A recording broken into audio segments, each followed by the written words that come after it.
আমি আমার প্রত্যেকটা ভিডিওতে বরাবরই কিন্তু একটা কথা বলি, যারা আমার ভিডিও দেখেন যে কোনো যুদ্ধে সবচেয়ে বেশি ক্ষতিগ্রস্ত হয় গরিব মানুষ। বড়লোকরা পয়সা কামায়, বড়লোক রাষ্ট্রগুলো পয়সা কামায়, এবং দেশের যারা ধনাঢ্য ব্যক্তি থাকেন তারা এই যুদ্ধের মধ্যেও দুর্নীতি, লুটপাট, ধান্দাবাজি এগুলা করেন। আর বাটে পড়ে কারা? গরিব মানুষগুলা। এই যে ভারত পাকিস্তান যুদ্ধে আজকে ভারতে যা যা ঘটছে, গতকালকে পাকিস্তানে ঘটছে, আবার পাকিস্তান যে প্রস্তুতি নিয়েছে জবাব দেওয়ার জন্য, তো স্বাভাবিক ভারতের যেই সাধারণ মানুষগুলা তারা ভয় পাচ্ছে।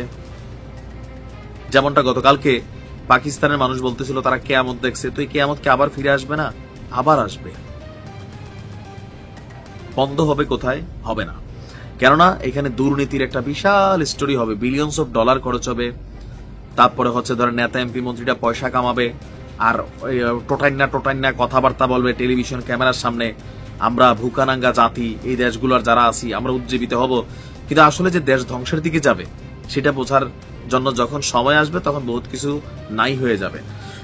কাশ্মীরে হামলার ঘটনায় এবার যখন ভারতের বিরুদ্ধে পাকিস্তানের জাতীয় নিরাপত্তা কমিটি তাদের সশস্ত্র বাহিনীকে হামলার অনুমতি দিয়ে দিছে, তখন ভারতের সীমান্তবর্তী গ্রামের যে বাসিন্দাগুলা, আপনি দেখেন না আমাদের টেকনাফ, তারপর খাগড়াছড়ি যে অঞ্চলগুলো আছে, বা চট্টগ্রামের ওই আরাকান আর্মি ওইদিকে একটা গুলি করলে এদিকে এসে খোসা পড়ে কিনা, মানুষ আতঙ্কে থাকে। তাদের গোলাগুলিতে বাংলাদেশের মানুষ গুলিবিদ্ধ হয়েছে, তাদের মর্টার শেল এই দেশে বিস্ফোরণ হয়েছে, তাদের যুদ্ধ বিমান বাংলাদেশের আকাশ সীমাতে ঢুকে যাচ্ছে।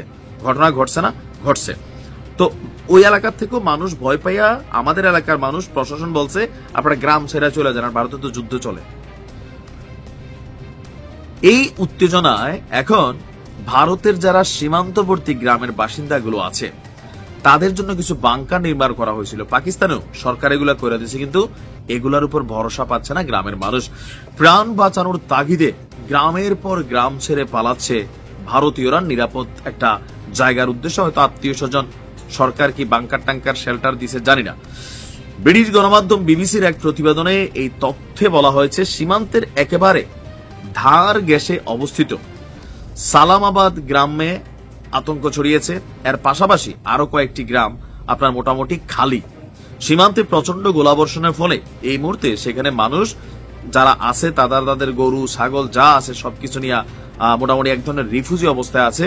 এই গ্রামটা যেন একটা ভুতুরে জনপদে পরিণত হয়েছে।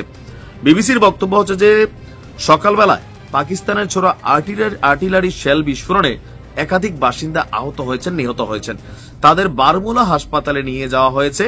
বিস্ফোরণের পর গ্রাম জুড়ে ধোঁয়া ছাই, বহু বাড়ি এখনো জ্বলছে, কিন্তু তাদের কেউ আর পাশে নেই, মানে তাদের সাথে আর কেউ নাই। গ্রামের প্রত্যক্ষদর্শীরা বলছেন যে 85% মানুষ এই গ্রামগুলোর আশেপাশে যারা আছে পালিয়ে গেছে। সরকার কিছু জানায়নি, জানালে আগেই চলে যেতাম।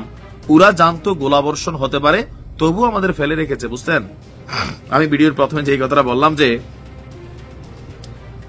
পাকিস্তান যে আর্টিলারি হামলা চালাবে এটা ভারত সরকার জানতো না। তারা তাদের গ্রামবাসীর জন্য কি নিরাপত্তা সিস্টেম দিছে, বা পাকিস্তানেরই আমি বলছি যে ভারত অভিযান চালাবে, আমরা আগের দিন নিউজ করতেছি, পাকিস্তান কি জানে না?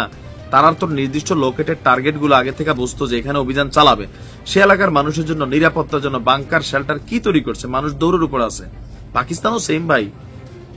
গরম গরম উত্তেজনামূলক বক্তব্য ছাড়া দুই দেশের রাজনীতিবিদরা আর ভালো কিছু এখানে উপহার দেওয়ার নাই। আর যারা ওই যে ভারতের অনেক মানুষ আছেন যারা আমার ভিডিও দেখেন, পাকিস্তান পন্থী অনেক আছেন আমার ভিডিও দেখেন, কমেন্টে যুদ্ধ করেন, আসলে কোনো লাভ নাই।